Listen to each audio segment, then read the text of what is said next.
I love you, Allah.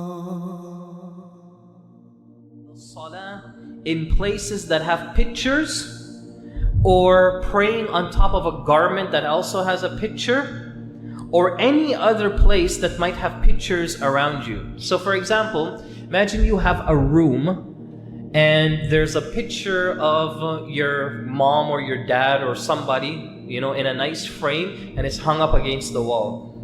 Are you allowed to pray in that room?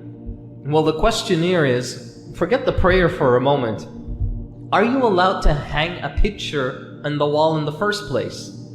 And the answer is no. According to the majority of ulama, the answer is no. Why? Number one, Aisha radiallahu anha, she had a curtain that would separate her home from the neighbor's house behind her.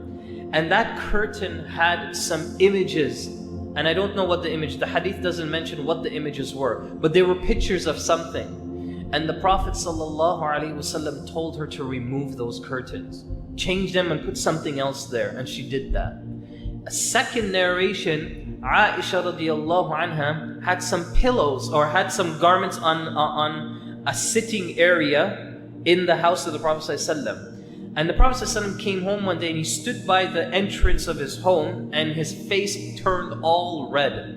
He's really mad because he's so upset of what he's seeing, that that garment that she laid out to sit on, she laid it out there and it also had pictures on it.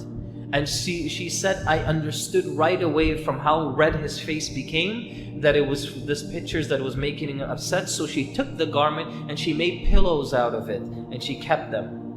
Now this is interesting because that also raises another issue. Are you allowed to have pillows and things that have like little pictures on them? Would you believe it that because of this narration, scholars differ on this issue. Many scholars permitted on this. So if you have a pillow and the pillowcase is like, some Winnie the Pooh or something, right? You're allowed to use those things and you're allowed to sleep on them and you're allowed to have them according to how this narration is understood. But Allah subhanahu wa ta'ala knows best. But going back to praying in these areas, the answer here is you try to avoid this as much as possible. Why? The Prophet ﷺ told his wife Aisha radiallahu anha, remove these pictures and remove these garments away from me, for verily they distract me whilst I'm praying.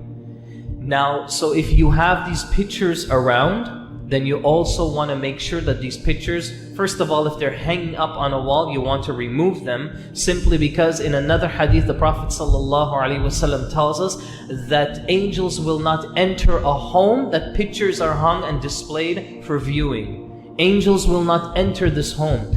And you always want to have angels in your home. The reason why is because angels, part of their duties is that they protect us. They make sure that the livelihood of us in our homes is protected, and they will also protect shayateen and jinn, depending on the circumstance, from entering those homes as well. So you always want the angels to be there and to protect us. So that's important. Next error. The next point in the same error. Prayer mats.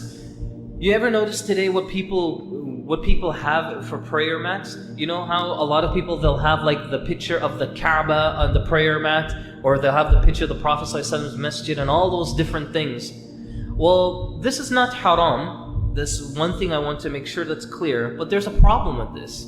Because what happens is that you'll be sitting there and you'll be praying and you'll lose every focus you have in the salah, at least the majority of it. Anybody who prays on this kind of prayer mat, you cannot say that this is not true. It's only natural that this will happen to you. We're human beings.